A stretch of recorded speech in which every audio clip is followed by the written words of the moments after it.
Hello YouTube. Today I'm gonna show you guys another excellent topic. Just recently I found that I'm gonna introduce to you is the Redux Toolkit.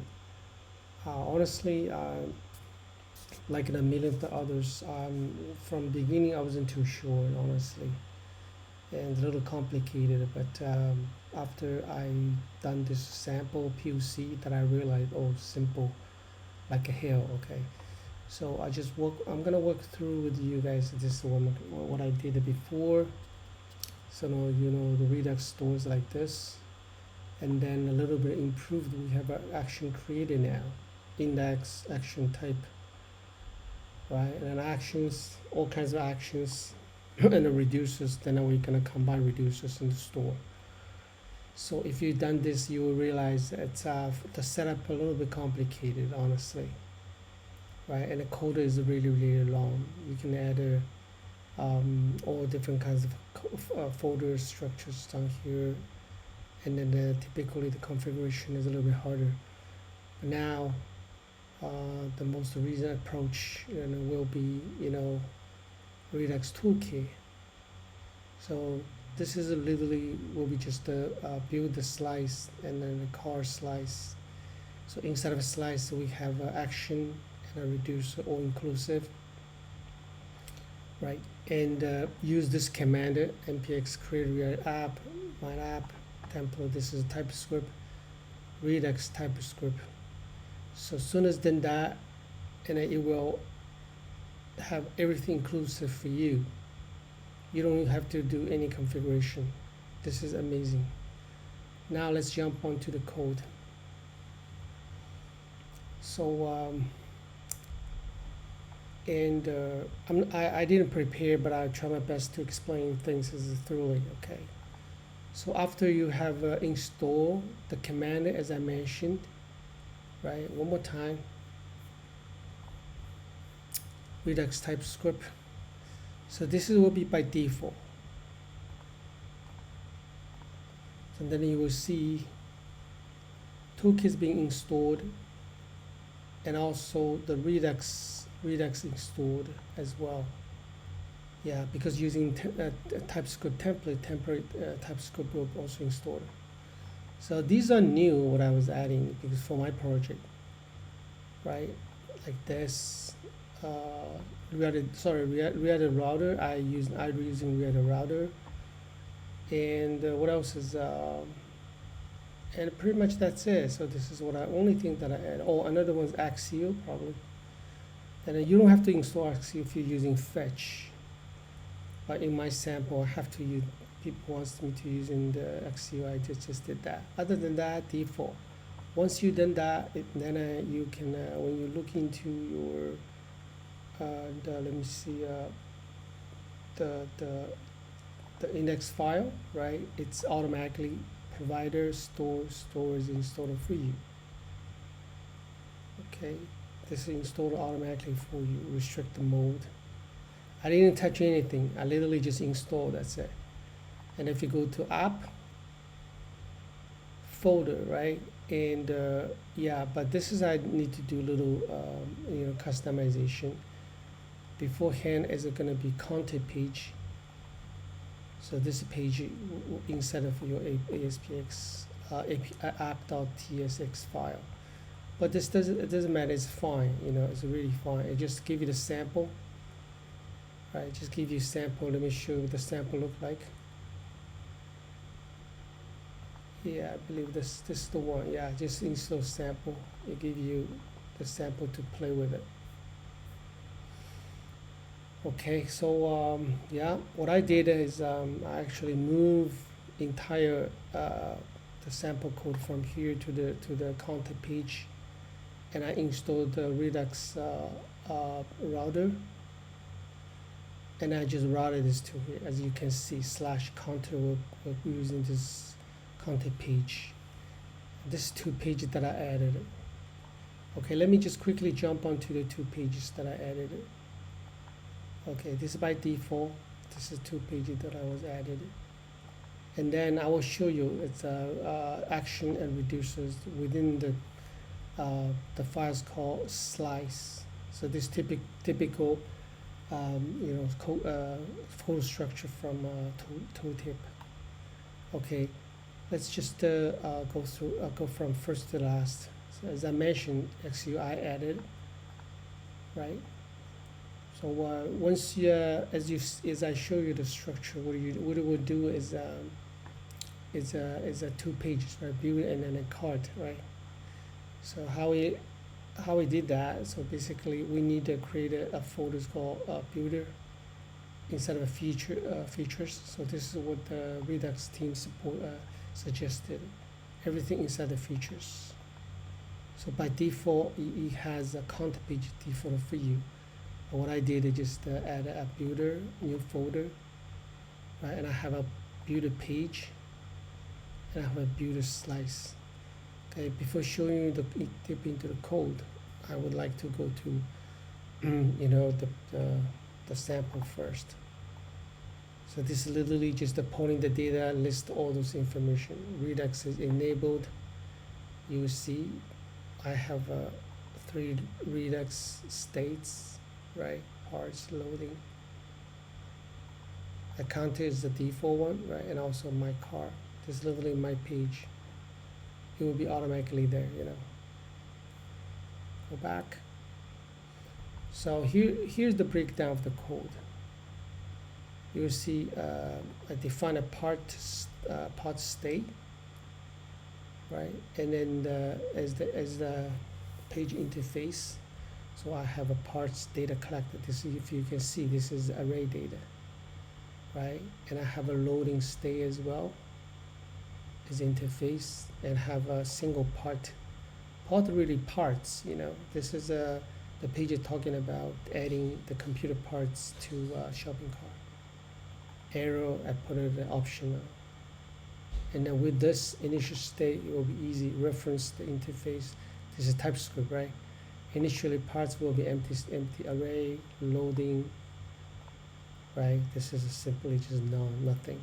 I don't even need to do this, but for this sample, I just add parts.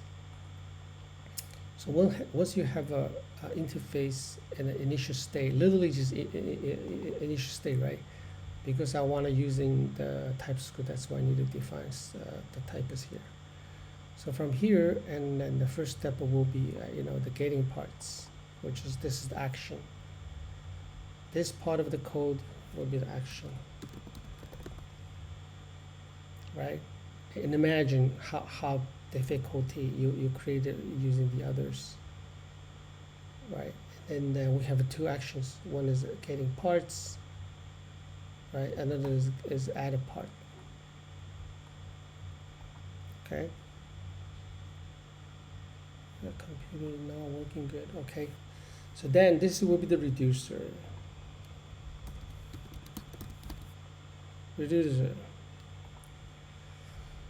Okay, from the reducer part that you will see, and I'll create a slice. This is a typical slice methods from a Redux state, and then give it a name parts, initial state name, reducers, right? And remember, it has a thumb, predefined as well. That's why you can use async calls. So I have a reducer set parts, right? And then we'll bring in the payload actions, which is what I will collect the parts array, right?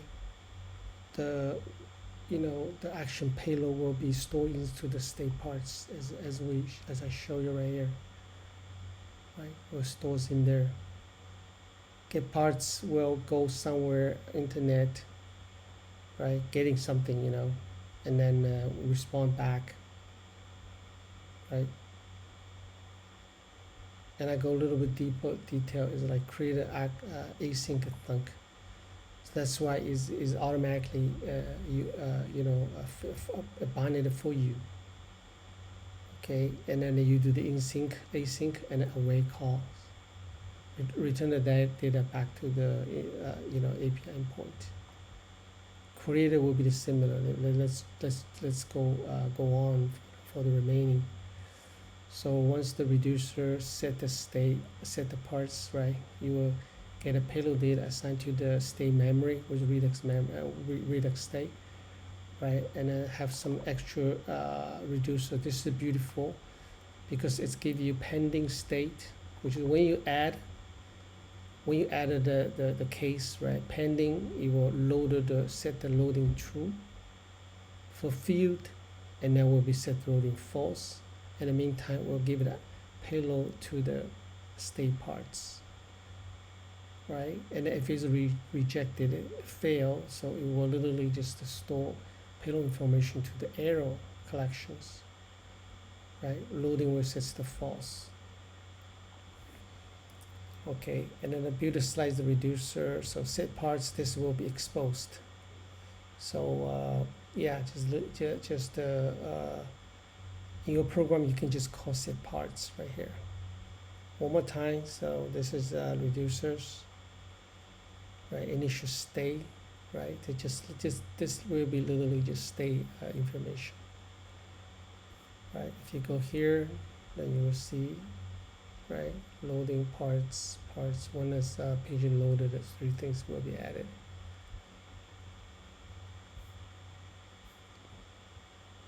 Yeah, this will be simply single case of the building slides, how we enter a grouping few things together, right? And then your interface, and then your action, and also your reducer.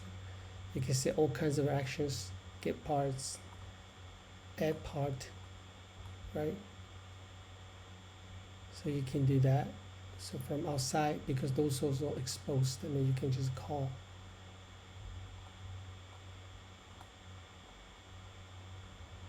Okay, by doing this, so it gives you a chance, literally you can just make that pages work, and the data is serving from the Redux stores right here.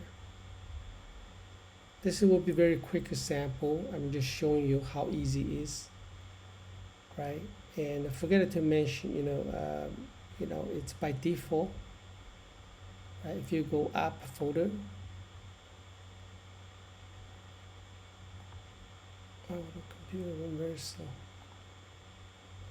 Yeah, you will see they have stores. This predefined for you. Remember that I created 2 slices, right? 2 slices really just the reducer. We have reducer builder, and I have another card. I haven't introduced that yet, but it's going to be just the combined reducers right here. But the structures give it to you automatically. So the hooks will just define all those, the Redux hooks by default for you. Oh, the computer super slow today. So this is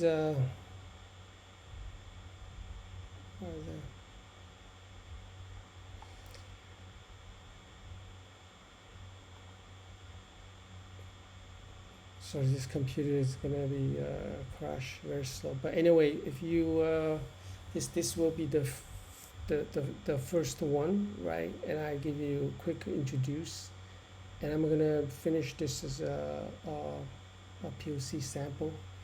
Once done, but I will show you, and between slice and reducers, how we interact with the data. The beauty parts, as I mentioned, it's because the thunk is pre-built in, right?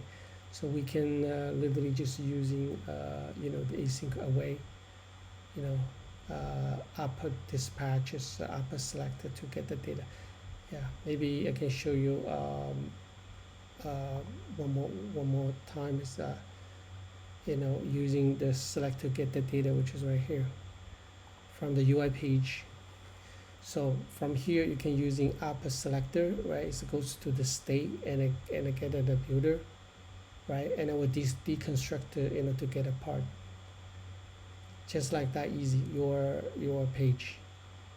And then you can just pivot through, right? And just printing, out the details of the information inside of the Redux state under the builder slice. Yeah, if you go back, you will see we have 3 slices, right? Counter, builder, and the cards. So this is just a way to get the data. Okay, I'm again not finished yet, so just quickly give a sample, and once I finished the entire POC, I show you interactive how this together. The the main reason to do this is we can if we're using Redux Toolkit, we can really just simplify the structure, how we do things. Like this is version 1, literally migrate version 2, and that's the version 3, which is currently state. Okay, thanks for watching. We'll see you very soon. Bye bye.